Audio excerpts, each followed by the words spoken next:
अस्सलाम वालेकुम व्यूअर्स, मेरा नाम आमिर है। मैं आप सबको एक दफ़ा फिर खुशामदीद कहता हूँ अपने चैनल पे और उम्मीद करता हूँ कि आप सब खैरियत होंगे। आज एक ही क्लिप है, वो मैंने लिया है। वो क्या था ऑफिशियल की रिसेंट एपिसोड्स आई थी, एक ही लोकेशन 3 पार्ट्स के अंदर उन्होंने उसको अपलोड किया और लकीली इसका इनके तीनों पार्ट्स की उन्होंने नंबरिंग दे दी एपिसोड्स की। और एपिसोड है 356, 357 और 358। और कुछ की नंबरिंग होती है, कुछ की नहीं होती। जिनकी होती है बहुत आसान होता है मेंशन करना, रेफ़र करना। और एनीवेज तीनों पार्ट्स के जो है लिंक्स आपको एज़ यूजुअल डिस्क्रिप्शन से मिल जाएंगे। और काफ़ी दोस्तों के सवाल थे, बार बार पूछ रहे थे कमेंट्स के अंदर कि मैं वो क्या था को रिव्यू क्यों नहीं कर रहा। बहुत ही सिंपल रीज़न है, वो ये कि आप लोग देखते नहीं हैं, इसलिए मैं रिव्यू नहीं करता। बहुत कम इंटरेस्ट लेते हैं आप लोग। एक वक्त था कि जब मैं उनको वो क्या था कि किसी भी वीडियो को रिव्यू करता था तो वो वाली मेरी वीडियो हाई रैंकिंग में जाती थी, बहुत ज़्यादा आप लोग इंटरेस्ट लेते थे। और अब ये वक्त आ गया है कि जब भी मैं उसको रिव्यू करता हूँ तो वो बड़ी लो रैंकिंग में सबसे लास्ट में जाती है वो, और आप लोग इंटरेस्ट नहीं लेते। तो फिर मैं भी सोचता हूँ कि यार मेरा इतना मेहनत करने का फ़ायदा क्या हुआ। तो मैं फिर कोशिश यही करता हूँ कि मैं वो वाली वीडियो डालूँ, उस चीज़ को रिव्यू करूँ जो आप इंटरेस्ट लेंगे या आपके लिए नहीं होगी। और ऐसा क्यों है, उनके ओवरऑल वीडियोस में भी वो क्या था कि अगर आप शो में जाके उनके चैनल के ऊपर जाके देखें, उनकी जितनी भी वीडियोस आती हैं, व्यूज़ उनको बिल्कुल ही बहुत कम आ रहे हैं, बहुत ही लो रैंकिंग में जा रही होती हैं उनकी वीडियोस। ऐसा क्यों है, ये उस टीम को वो क्या था कि टीम को बैठना चाहिए, सोचना चाहिए, इसके ऊपर वर्कआउट करना चाहिए। अगर इसको वो बेहतर करना चाहते हैं तो सोचना चाहिए कि ऐसा क्यों है। एक छोटी सी रीज़न मेरे भी जहन में है, वो मैं मेंशन कर देता हूँ, जो मुझे लगती है वन ऑफ द रीज़न्स। वो ये है कि कंसिस्टेंसी। अब कंसिस्टेंसी बहुत सारी चीज़ों में जो नहीं वो कर पा रहे, कंसिस्टेंट नहीं है। और छोटी सी एग्जांपल यही ले लें कि एपिसोड्स के नंबर देने में भी कंसिस्टेंट नहीं है। हालांकि ये एक छोटी सी बात है, इतनी बड़ी बात नहीं है, लेकिन अगर आप कंसिस्टेंट हों तो आपकी कंसिस्टेंसी आपके हर काम में, हर चीज़ में नज़र आनी चाहिए। इंसान जब कंसिस्टेंट होता है तो ही आपको रिज़ल्ट्स कंसिस्टेंट मिलते हैं। जब आप कंसिस्टेंट नहीं होते तो आपके रिजल्ट्स भी कंसिस्टेंट नहीं होंगे। एनीवेज ये मुझे लगता है, बाकी टीम के ऊपर है कि वो इस चीज़ को किस तरह से इस चीज़ को फिगर आउट करेंगे। और स्टार्ट करते हैं क्लिप से और साथ साथ इसके ऊपर डिस्कशन करते हैं। तो चलिए स्टार्ट करते हैं। नजर आ रहा है आपको? हाँ, यहाँ पर जैसे कोई देख के पीछे होता है ना, वो डोर देखे पीछे डोर देखे बंद हुआ। बस अब यहाँ से ऑनवर्ड्स आपको नोट करें कि इसके अंदर कोई कट वगैरह तो नहीं है। और जब वो दिखाते हैं तो वो पूरा प्रॉपर कैमरा रोलिंग में है, बिल्कुल अभी तक तो रोलिंग में है कैमरा, अंदर कोई नहीं है। और ये डोर देख लें खुद ही बंद हुआ है। वो जो दूसरा डोर है वो दूसरी तरफ से बंद है। अच्छा, यहाँ तक ठीक है। जहाँ पे असद भाई खड़े हैं ना, यहाँ तक ठीक है। जैसे ही ये जो चार पहियां पड़ी हैं, जैसे ये एक खदूर, ये देखें लाइट ऑफ हो गई, ये देखें लाइट ऑफ हुई। अच्छा, ये लाइट कैमरे की जो है ना बार बार ऑफ हो रही थी। जैसे ही इनका जो पार्ट 1 जैसे ही स्टार्ट हुआ है तो वो अंधेरा था और ये लोग बिल्कुल पैनिक कर गए थे और एक दूसरे को आवाज़ें दे रहे थे। रिकॉर्डिंग चल रही थी लेकिन बिल्कुल अंधेरा था लाइट ना होने की वजह से।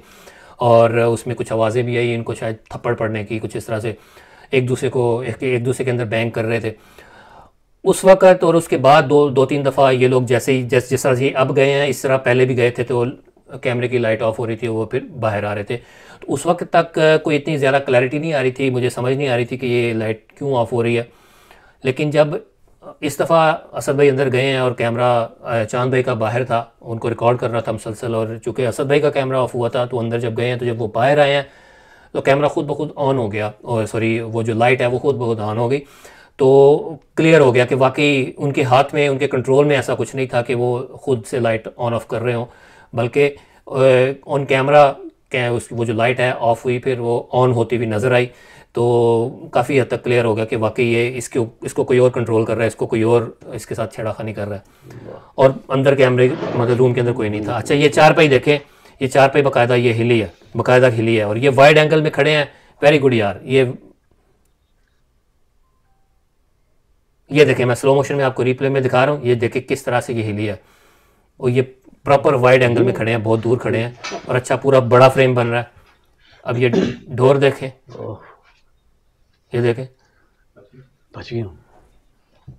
अब दोबारा देखिएगा ये डोर बंद होता है असद भाई के ऊपर, ये देखें वाइड एंगल में खड़े हैं। अकबर, ये देखें, बच गए सर, ये देखें, बच गए। अच्छा ये देखें, एक बात आपने नोट की होगी, सब ने नोट की, जो मैंने भी नोट की, मुझे बड़ा अच्छा लगा कि इस दफ़ा जो है तीनों पार्ट्स के अंदर आपने नोट किया कि चांद भाई एक वाइड एंगल में खड़े हैं, दूर खड़े हैं, बिगर फ्रेम बना के खड़े हैं, और जितनी भी एक्टिविटीज़ अभी तक आपने देखी हैं सारी वाइड एंगल में फ्रेम होने की वजह से सारी रिकॉर्ड हुई हैं, और मोस्टली जगहों के ऊपर आपको ज़रूरत नहीं है कैमरा पैन करने की।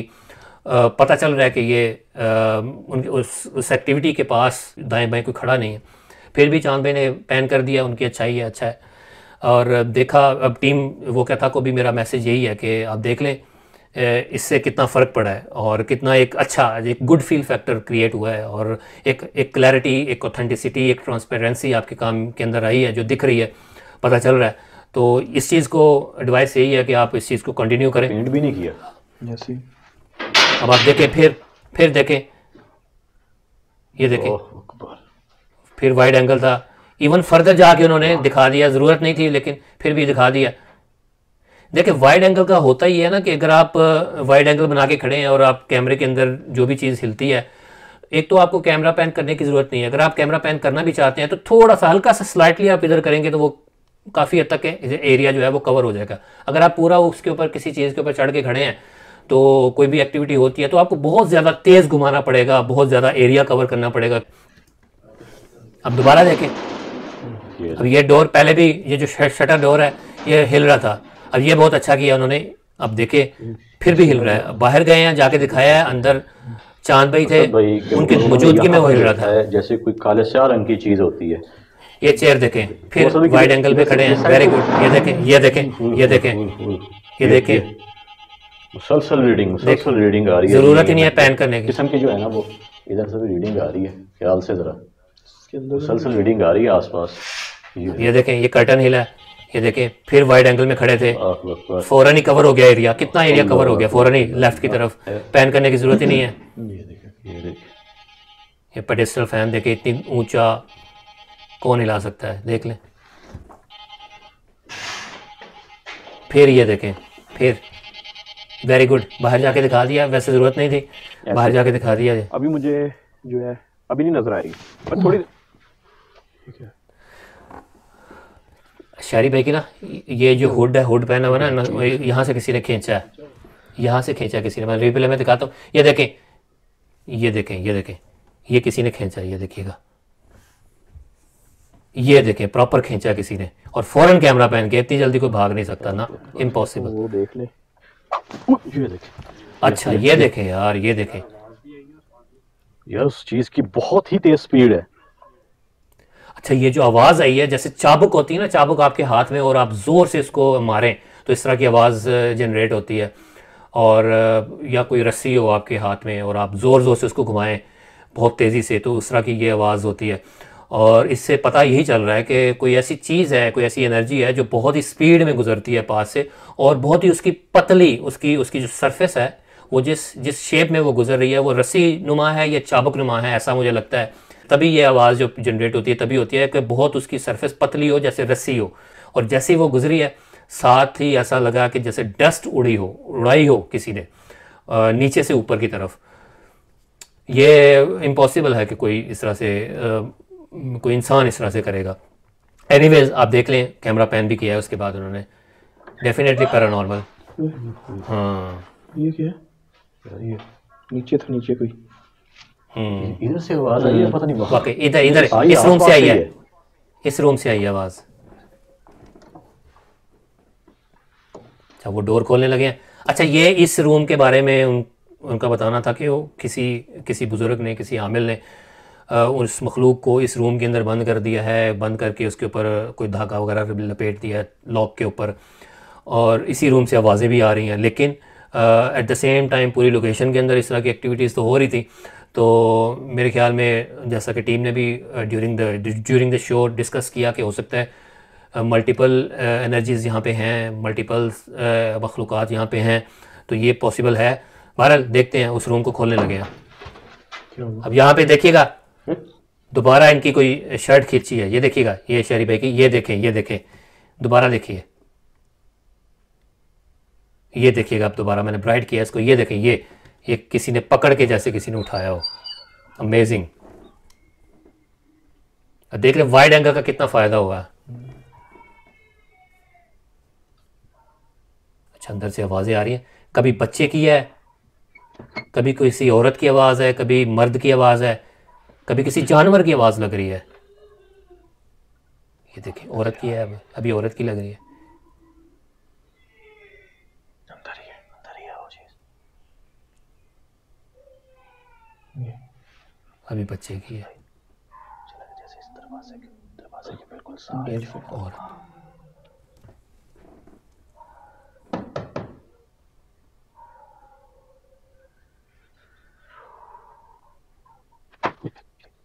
अच्छा मैंने यहाँ से फास्ट कर दिया क्या हुआ? और इसमें कट नहीं था बिल्कुल भी, अंदर कोई नहीं था। लग रहा है इसके अंदर कोई चीज है यार। इसके लोग ओपन किया ना तो मेरा ख्याल आपकी जो तबीयत उनकी तबीयत ख़राब होने लग गई है। अच्छा यहाँ पे मैं एक चीज़ मेंशन कर दूँ फ़ौरन ही, एक्सक्यूज़ कीजिएगा। मैंने देखा जब यहाँ इस पॉइंट से ऑनवर्ड शरी भाई ने काफ़ी दफ़ा मेंशन किया कि मेरी तबीयत ठीक नहीं है, मुझे ये हो रहा है ये हो रहा है, तो चांद भाई और असद भाई ने उस चीज़ को इतना सीरियस नहीं लिया और बिल्कुल ही इग्नोर कर रहे थे, जैसे बहुत ही लेड बैक एटीट्यूड था। मेरे ख्याल से एक मशवरा है आप लोगों को एक और कि यार जब इस तरह से कोई आपका टीम मेंबर ऐसा कर दे तो फ़ौरन उस चीज़ को सीरियस लिया करें और उसको एक दफ़ा लोकेशन से बाहर ले जाया करें। मेरे ख्याल से ये आपकी सेफ्टी के लिए अच्छा है, आपकी सेहत के लिए अच्छा है। आप ज़रूर उसको सीरियस लिया करें, ब्रेक ले लिया करें, फ़ौरन बाहर वहाँ से उस लोकेशन से रिट्रीव कर लिया करें इससे पहले कि ज़्यादा देर हो जाए। आप बहुत ज़्यादा नुकसान उठा चुके हैं पहले भी इस तरह के कामों में, इस तरह की चीज़ों में। जब भी ऐसी सिचुएशन हो जाए मेरे ख्याल में आपको चाहिए कि आप रोक दिया करें काम को और ब्रेक लिया करें। तो ये आपको मशवरा है अगर आपको अच्छा लगे तो। अब देखिएगा तबीयत उनकी ठीक नहीं है, उनके एक्सप्रेशंस बता रहे हैं। ये देखें रिट्रीव करना चाहिए था ना यहाँ से, ये देखें ये देखें यार उनका सर देखे कहाँ जा रहा है, सर देखे कहाँ गया। ये पकड़ दो।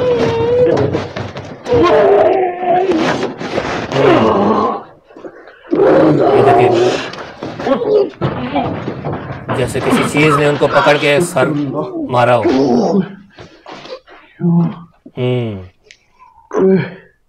जैसे गले से ऐसे जैसे गले से पकड़ के उस चीज़ ने उनको अंदर ही घुसा दिया और फिर पुश किया उसकी कबर्ड की वॉल के साथ, वो जो भी वार्डरोब पड़ी थी उसकी वॉल के साथ उनको उनकी गर्दन को पुश किया। एनीवेज इस तरह की एक्टिविटीज़ मैं हमेशा कहता हूँ कि ये बहुत ही मुश्किल होता है मेरे लिए, आपको कन्विंस करना या शो करने वालों को, ऑडियंस को कन्विंस करना। कुछ को लगता है कि ये शायद एक्टिंग कर रहे हैं या कुछ को लगता होगा कि यार वाकई रियल है। आप एक्सप्रेशन से उनके रिएक्शन से ही आप अंदाज़ा कर सकते हैं। और इसके अलावा जो कलेक्टिवली पूरे शो के अंदर, पूरी रिकॉर्डिंग के अंदर जो एक्टिविटीज़ हो रही थी उनसे तो यही लगता है कि वहाँ पे वो पूरी लोकेशन वाकई हॉन्टेड थी और वहाँ पे किसी ना किसी चीज़ की एग्जिस्टेंस थी। और इस रूम के अंदर एंटर होने से पहले भी जिस तरह की आवाज़ें आ रही थी वो भी एबनॉर्मल थी और इंसानी आवाज़ें नहीं हो सकती वो। तो इन सारी चीज़ों को लेके आप कलेक्ट करके जब आप देखते हैं कि जब आखिरी एक्टिविटी हुई है तो वो जिस तरह से उनका बाजू पहले ऐसे अंदर गया है, पहले बाजू अंदर गया है, फिर उनका सर गर्दन जो है वो अंदर गई है, तो और उनका जो रिएक्शन था जिस तरह से वो पेन में थे ऑब्वियसली, और असद भाई के ज़ोर लगाने पे भी वो उनको पुल करने पे भी वो आसानी से नहीं आ रहे थे। तो इन सारी चीज़ों से लगता है ऐसा ही है कि ये बिल्कुल नेचुरल था और बिल्कुल उनको वाकई किसी चीज़ ने उनको खींचा था। बाकी आप लोग पे है, आप लोग बताइएगा कि आप लोगों को कैसा लगा, आपको क्या ये आखिरी एक्टिविटी जेन्युइन लगी। मुझे तो कन्विंसिंग लगी। एनीवेज बाकी ओवरऑल काम पे बात करते हैं, ओवरऑल उनके कैमरा वर्क पे बात करते हैं। तो इसमें बहुत ज़बरदस्त कैमरा वर्क लगा मुझे। चांद भाई, शरी भाई और असद भाई, आपसे रिक्वेस्ट है मेरी कि आप लोग जो हैं इसी पैटर्न पे, इसी चीज़ को लेके चलें, ऐसे ही वाइड एंगल कैमरा बना के रखें, वाइडर फ्रेम बना के रखें। आप देख लें बहुत सारी जगहों पे कैमरा पैन करने की ज़रूरत नहीं पड़ी। अगर कोई एक्टिविटी हो भी जाए, अगर कैमरा पैन करने की ज़रूरत पड़ भी जाए तो हल्का सा अगर आप स्लाइटली थोड़ा सा इस तरह से करेंगे तो बहुत सारा वाइड एंगल कवर होगा। तो आपको आपकी मेहनत बहुत कम हो जाएगी इसके अंदर और बहुत ज़्यादा क्लैरिटी आएगी चीज़ों के अंदर, बहुत ज़्यादा ट्रांसपेरेंसी आएगी काम के अंदर, जिस तरह से इस शो के अंदर आई, इस प्रोग्राम के अंदर आई। उम्मीद है कि आप लोग इसको कंसिस्टेंटली करेंगे और इंशाल्लाह आपको रिजल्ट्स भी आपके कंसिस्टेंटली ही आएंगे। ये था जी आज का मेरा रिव्यू, और आप अपना ओपिनियन, अपना फीडबैक ज़रूर दीजिएगा। और आज के लिए इतना ही, इंशाल्लाह किसी नेक्स्ट एपिसोड में मुलाकात होगी। मुझे इजाज़त दें, दुआ में याद रखें। टेक केयर, अल्लाह हाफिज़।